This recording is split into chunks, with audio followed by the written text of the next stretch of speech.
2026 টি-20 বিশ্বকাপটাকে নিয়ে রীতিমতো তামাশা করে চলেছে ভারত। ক্রিকেট খেলাকে রাজনীতির ভিতর নিয়ে ক্রিকেটটাকে নিয়ে গেছে সর্বনিম্ন স্তরে। এটা কি আইসিসির জন্য লজ্জাজনক নয়?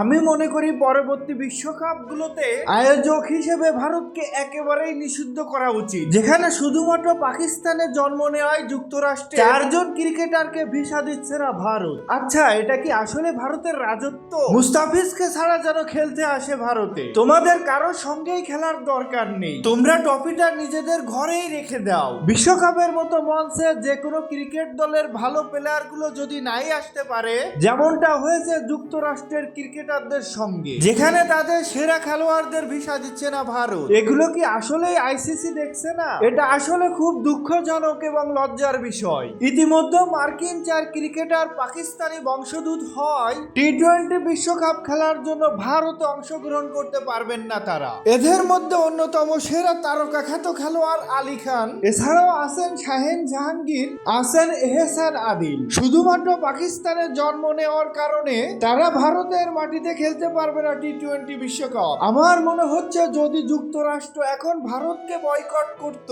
এবং ভারতে খেলতে না চেয়ে আইসিসি কে চাপ সৃষ্টি করত, তখন তারা বুঝতে পারবে আসলে ভারতকে বিশ্বকাপের আয়োজক বানিয়ে কত বড় ভুল করেছে। কথাটি কিন্তু 100% সত্যি। ভারতের ক্রিকেটের বর্তমানে যে অবস্থা, আমার মনে হয় একটা সময় ভারত বনাম ইন্ডিয়ার ম্যাচ খেলতে হবে।